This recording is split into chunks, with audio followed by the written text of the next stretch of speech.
that, we'll call the meeting to order, seeing we have enough of our members at the table and we have some motions to deal with, and then we'll move into camera and go in and talk about future business. So we want to, first of all, start with the notice of motions that we have before us. We have Mr. Massimo, or Mr. Bichetti. I'll get that. Mr. Bichetti, yeah. I'll get that in about 3 or 4 years. Don't worry. Okay, I've been called worse. Yeah, he's been called worse, and he's been called worse at this table. We will. We can do this one of two ways. We can either entertain all of these at once, if you move or would like, or we can take them one at a time. But the floor is yours, and you can introduce them as you wish. Well, let me just explain to you why. The purpose of these motions are just basically something that should have been brought up at the steering committee. We didn't have a steering committee meeting, and I know we've sort of not had a meeting. We did not have a meeting last week, and there's some open holes, and these are some of the issues that I think this committee is responsible for in having some of these corporations or arm's length organizations that are the responsibility of the Finance Committee that should be appearing. When I was chairing, some of them refused or avoided to appear, so I think it's important that they appear. I'm not asking that they appear for 2 or 3 hours. We could even bunch up 2 at the same time. If people are willing, if members across the table are willing to entertain them, we can do them in a batch. But I think motion 2 and 3 are basically the same, and I would suggest that perhaps we have them at the same time because it's like my friend John McKay says, the subject matter is probably worse than watching paint dry. And the first motion is perhaps, because I think they're all numbered here, the first motion regarding the Independent Parliamentary Office is something that's probably more urgent because we'd like to see some people or experts testifying as to what they think the forecast is going to be. There is nothing political or partisan in this because this is the same experts or potentially the same experts that the Department of Finance uses, and perhaps the Department of Finance could even come and help us out. I see a typo on the motion 1. And so, Mr. Chair, if you'd like, I can speak to them one at a time. I leave it to you. I'm prepared to speak to them one at a time. Yes, Mr. Having reviewed the motions by the member, I'd be happy to entertain a motion to adopt them all at once if the member wanted to make such a motion. Okay, we're going to make that decision right quickly. If is the mover all right with doing it all in one? Well, if we can just, if we can hear what everybody says and then we'll decide. Have Mr. Craig. Well, yeah. I think if it's, I'm not going to allow discussion to go too long and then go back and forth just on how we're going to do it. No, get a feel from the block because I didn't get a chance to speak to them. Let's hear from the. Go ahead, Paul. I don't oppose to the motion. There is one motion that is of particular interest to us. It is the first one, but I just want to make sure that before we pass it, I'd like to know the following. What is going to happen with Mr. Bouchard and Mr. Watson's private members' bills, which are before the committee and which have to be considered before March 5th? Otherwise, they will return to the House of Commons and considered as adopted. I'm just wondering, are there any amendments to put forward? So before we deal with this, I'd like some clarification on as to whether or not we are setting any priorities.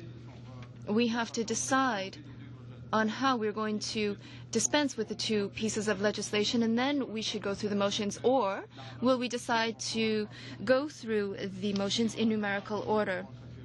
Which prevails over the other? Are issues that the committee will have to deal with. We have till March 7th, and then we can ask for a 30-day extension. So we will get it done in that time period. But you know, we're going to deal with these motions. I suggest that we go through one at a time. It looks like we're going to get bogged down if we don't. So let's just do that. So speak to the first one. No, I think the problem is not necessarily. I think everybody is fine with adopting the motions.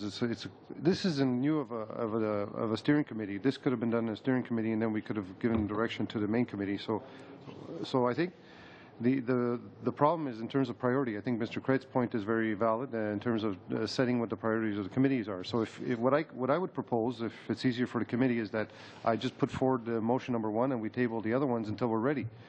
But this is meant in terms of for planning and our work schedule, because then we also have other motions. There's a Mr. Turner's motion and there's Mr. Dykstra's motion. But I think number one is of priority. I'm not sure if we can get people here for Wednesday. If we can't get the experts for Wednesday, then we get 2 and 3, because I think OSFI and the Canada Deposit, they'll be ready by Wednesday.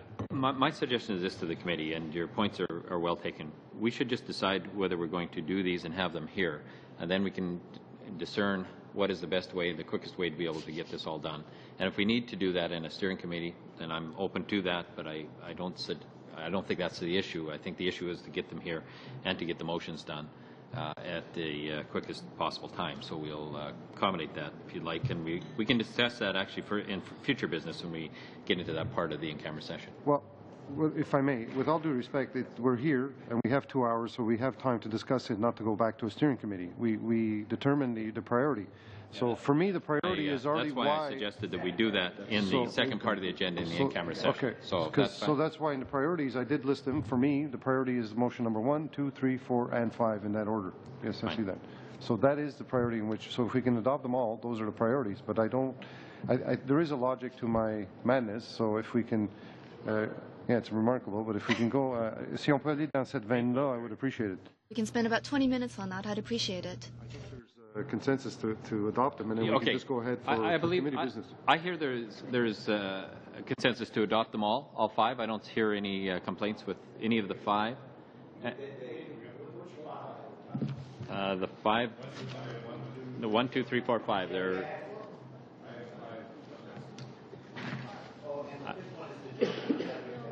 No, you should have 5.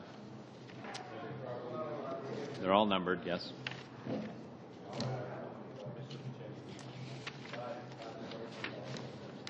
Okay. Do you have it, Mr. Waltz? Okay. So we all have the 5. The motion is on the floor, and we'll recognize it as adopting all 5 at once, and then in the in-camera session we'll discern what the priorities are. Okay? All in favor? Opposed? That's carried. Okay. But it was unanimous. All 5 motions, world record. Thank you. Yeah, world record. Yeah, there we go. Okay, perfect. And with that, then it's his call whether he would like to bring it forward or not. Mr. Turner, you had put forward a notice of motion, but whether you want to bring it forward, it's totally up to you. Yeah, the motion that I brought before we're talking about now? Okay. Chair, the last time we talked about this motion, I think I was mandated to go back and get a little bit of information for the members of the committee in terms of background. I now have that information, so perhaps the clerk can pass that around. I can briefly summarize this situation.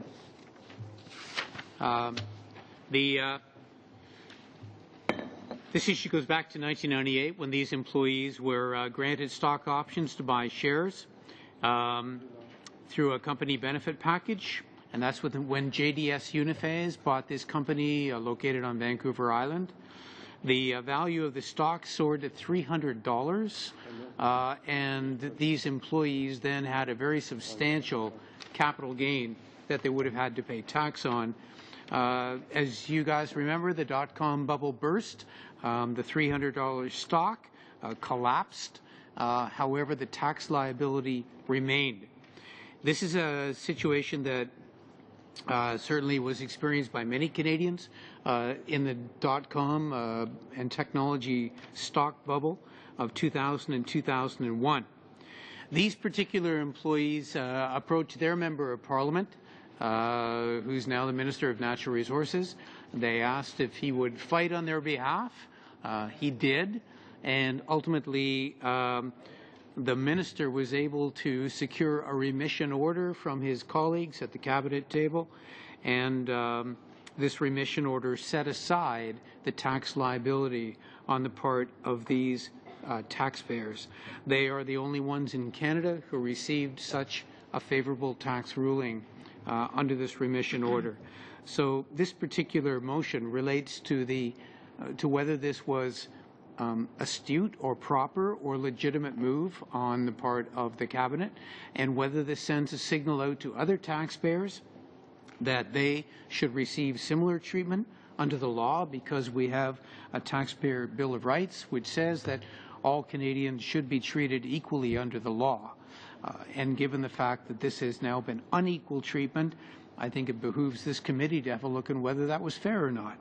There's also an issue under the perhaps the Charter of Rights and Freedoms as well, which says that all Canadians should have the benefit of equal treatment under the law. It's a pretty fundamental tenet, Mr. Chairman, and that is the reason why I thought that this case, although it only affects a few dozen people, and particularly in one political constituency in the country, the principle, I think, is a fairly important one for us to have a look at. Should we be granting remission orders? Should there be any kind of mechanism that we allow certain taxpayers to become favored over other taxpayers, or whether this is a principle that none of us can really afford to see abrogated. So that's the point of this motion. We open the floor for discussion on it. Mr. Menzies. Well, thank you, Mr. Chair. And I'm not perhaps as familiar with the situation as Mr. Turner is, or perhaps Mr. McCallum may have been sitting at the cabinet table when this was discussed in Prime Minister Martin's role as Prime Minister. They were asked the same request as was asked of our government. I think it's a situation that we all recognize, talking about tax fairness, and I agree completely. What should be a rule for one should be a rule for all in this country. So it's a situation of an interesting situation that perhaps we should be looking at. My concern right now is, as we know, we have a budget coming forward. This committee will have much dealings with that. I look at what Mr. Pichetti has put forward and what Mr. Dykstra has put forward in motions that deal with what impacts all Canadians. And I would suggest that those should be the priorities. If we can look at this in a very small way, I'm not going to support this because I personally see this as a witch hunt. But if it does pass, I sense there will be some concerns from the Liberal Party of what witnesses we do bring forward. That would be the member for Wascana, who may be a little sensitive about sharing with us of what his mandate was from his Prime Minister, and that being Paul Martin at that day. I would suggest that this committee would be far better serving our constituents if we talked about future tax implications. I think we all agree that Canadians are still overtaxed. We need to look at ways that this government can continue to reduce taxes effectively for everyone. So I will be voting against this. I don't think it's appropriate timing. I think we've got many other issues, more timely issues, what with the exciting new budget coming up, that we can be dealing with instead of dealing with this right now. I'm excited. Okay, Mr. Krent, and then we'll go to Mr. Demastro. Oui, moi je vais remercier M. Turner pour I want to thank Mr. Turner for the information he's provided. I have a supplementary question on the number of people who have been affected by this maneuver. Now, I don't believe that we need to consider this according to our priorities. We've already decided the order of precedence. Let's decide on the substantive issue. I think this is of concern. People in my riding have felt like they have been wronged or prejudiced through certain tax laws. And very often there are mechanisms available which can waive certain taxes. So let's see exactly what happened and get to the bottom of things. If we come to the conclusion that, yes, this was a good decision, or if we come to the conclusion that this was a bad decision and that there was a contravention of the law, then at least we'll come to a decision. But I agree that this sets a very dangerous precedent.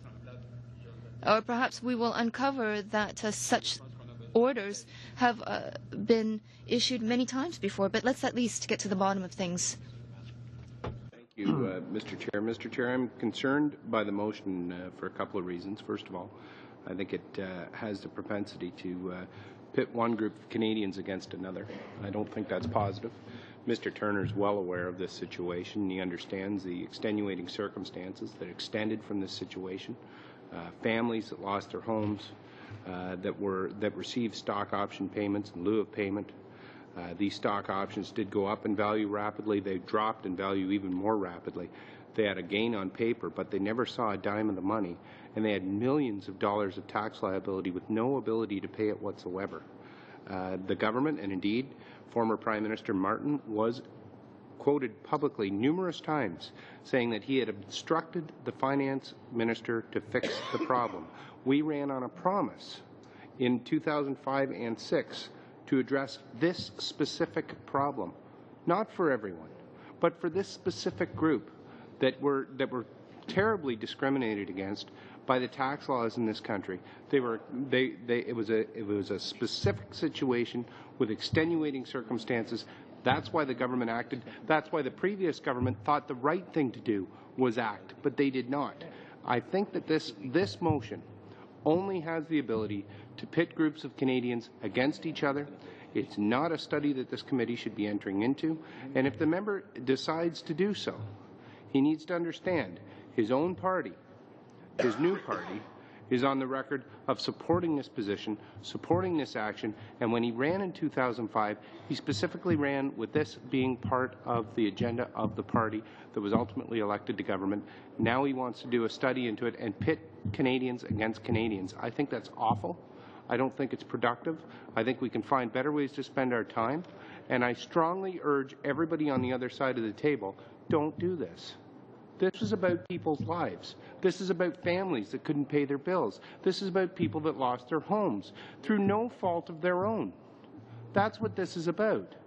And if you really support going on a witch hunt to drag these people before us and try and make some kind of a big stink about it because you think there's a scandal there, that's outrageous. It's awful. These people were wronged through no fault of their own, and they stood to lose everything. Thank goodness a government had the integrity to act on a promise to these people. Mr. Pichetti. Merci, Monsieur le Président. Moi, j'étais pas trop. Thank you, Mr. Chair. I'm not very convinced. But I think the Parliamentary Secretary has just convinced me of voting in favor of this motion. Now, this motion is something that we have to consider before we begin our study on tax reform. I think we need to analyze why the decision was made. Contrary to what my colleague, Mr. Del Mastro, is saying, I, for one, believe that we are not here to pit groups against other groups. Our duty and responsibility is very clear. We want to get down to the bottom of this matter. There should be no problem with anybody around this table supporting it, and this is going to help us with our study on tax reform. Thank you, Mr. Chairman. Okay, Mr. McKay. In my constituency, we'll deal with the first and foremost issue all day, every day is immigration. The second issue, however, is generally dealing with the CRA. And I've had quite a number of situations in my office where I've thought, this isn't right.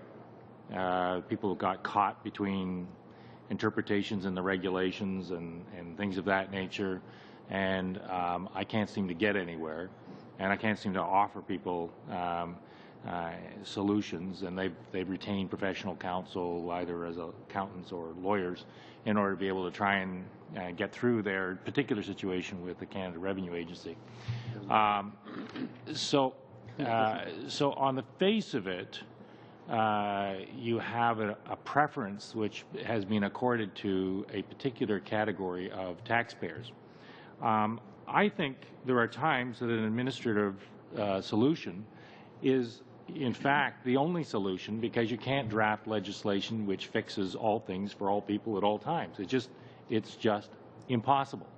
So the way I see it is that this is an opportunity for members of Parliament to have the CRA and possibly others in before us to tell us how things move up the food chain, if you will, to get to administrative solutions for legislative anomalies. And it may be that after reflecting, we may actually think that there should be a legislative response, not necessarily to this specific situation, but to the anomalies that frequently get kicked up. I've got nothing but sympathy for these people who quite innocently took options, and they got caught in the crossfire of the interaction of taking the options and how it's interpreted under the Income Tax Act. I don't think that there's a, I appreciate Mr. Del Maestro's worry about the Liberal Party of Canada, but I'm not overly fussed about that. Well, even individuals in the Liberal Party, I'm touched. It's touching. It's touching. I really am touched. Yeah, really. And I don't think that, frankly, this is all that much of a partisan issue, one way or another. I think this is a continually. No, it's well. Actually, the. Address the chair. It is an anomaly that needs to be addressed. Where one category of Canadians got a preferential administrative treatment that other Canadians didn't get, and there are probably arguably other categories of Canadians who may well have as good a claim to an administrative response to their particular situation. So I think this is just simply an opportunity to explore that issue and see whether there is in fact an appropriate response that we can give. Okay. We have 4 more on the agenda that would like to speak to it, and we'll go in order now. Mr. McCallum. Okay, I will be very brief because I agree with everything my 3 colleagues and Mr. Cratt have said, but I just want to address one small point. This notion from Mr. Del Mastro that we're pitting Canadians against Canadians or going after unfortunate people, that's not my intent at all. There's certainly no idea in my mind that we would ever try to get the money back from those individuals, no idea in my mind that we would ask to see them as witnesses. I think the people that we would see as witnesses would be finance officials or tax officials or experts or conceivably Gary Lunn, and we might come up with conclusions that the government was right or wrong in what it did, or we might come up with future recommendations. But it's not calling these people, these individuals to account whatsoever. So I totally reject that argument, and I will certainly be in favor of the motion. Monsieur le Président, merci. Thank you, Mr. Chair. Mr. Chair, I, for one, need to understand. I'm going to vote in favor of this motion because I want to understand more on what exactly happened. In my riding, the CRA has a tax center, and there are many people who are employed in that center, and they often report to me that they themselves have questions on certain practices or unfair practices that tend to surface when tax statements are being processed. And without breaching confidentiality rules, they tell me that sometimes they see situations that they have a hard time understanding. In these types of situations, you have to consider that many people have been through the same thing. They made gains and they had to pay capital gains taxes. Other groups have not had to do the same, and this is not fair. At least let us get into the matter and understand what happened before we judge anyone. But that being said, I want to vote in favor of this motion. go round and round if we like, but my preference would be to, unless there's a burning desire, to call a question on it. 3 seconds, just because we, and again, not to be partisan, but when we were in Calgary... Mr. Brzetti, you're next on the list, so I'll let you go for 30 just for seconds. pre-budget, during the pre-budget consultations, we had a presentation in Calgary from WestJet where the stock has done nothing but go up, but we had the same type of concern by the WestJet people. So this has nothing to do with people that are just losing money, but there's the same concern with people that are making money where the options are being exercised but are not being cashed in because all they're getting is stock in return. So this is an issue that I think we should be looking at. Fair enough. Are we ready for the vote then? Yeah, we're ready. Okay. I'm going to, all in favor? And opposed? And it's carried. Okay, with that, we would now adjourn for a few minutes as we move into camera. What's that? Suspend. Suspend. Yeah, we won't adjourn, we'll just suspend. How's that?